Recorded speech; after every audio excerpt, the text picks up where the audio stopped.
Hello. Today I want to talk a little bit about float tube safety and specifically your personal flotation device. Before I talk about PDFs, I just want to mention that being safe on the water is mostly just you staying aware of what's going on around you and keeping yourself out of harm's way. It's also important to have the right equipment.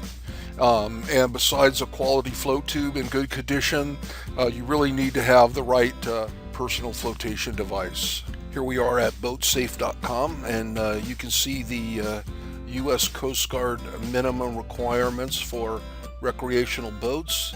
And since we're less than 16 feet long, this is the column that applies to us, and we must have one approved type 1, 2, 3, or 5 must be worn PDF for each person on board or being towed on water skis, tubes, etc. This means that if you have a 1, 2, or 3, you don't necessarily have to wear it. If you have a type 5 inflatable, you must be wearing it. You also need to have a bell or a whistle. Obviously a whistle is the easy way to go there. Here's a picture of the different types of personal flotation device.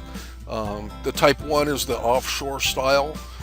It's made for people on big boats in bad waters where you might spend a long time in the water before you get rescued. It has a lot of neck and head support.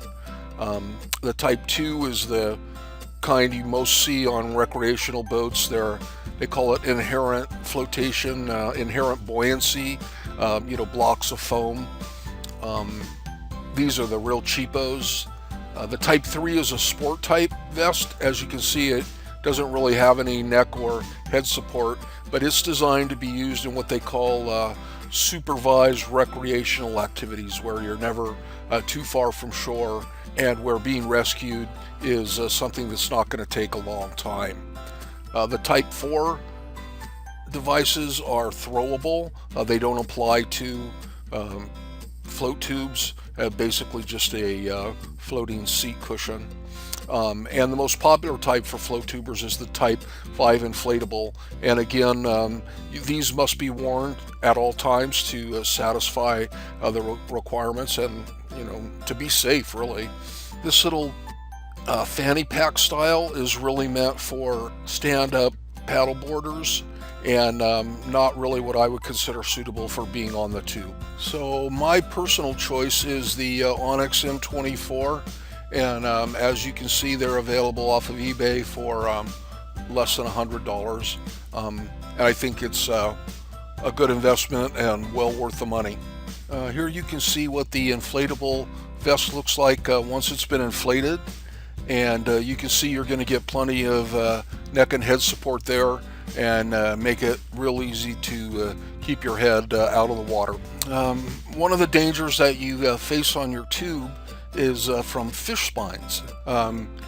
As you know, fish have spines on their dorsal fins, and a lot of fish have spines other places, especially like sculpin, and it's not that hard for your tube to take a hit from a fish spine when you bringing a fish in and trying to get it off the hook and back in the water.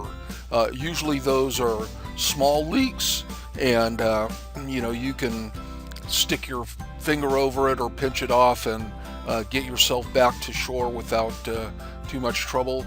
But if you should get a real bad one and you lose flotation, you've got your PFD to help get you to shore and stop a bad day for you from becoming actual tragedy. Of course, the other big problem out there is crazy boaters. If one of these nut jobs runs you down, then the PFD could really make the difference between life and death, and you definitely want to have that advantage on your side. Of course, you got to keep your heads up. You got to watch out for these guys. They might not be watching out for you, so you got to do whatever you can to stay out of the way and keep yourself out of trouble. So that's my little presentation on personal flotation devices and float tube fishing safety. I hope you maybe learned a little something, and at least were inspired to make sure that you never go out on the water without wearing your PFD. Thanks for watching, and happy fishing.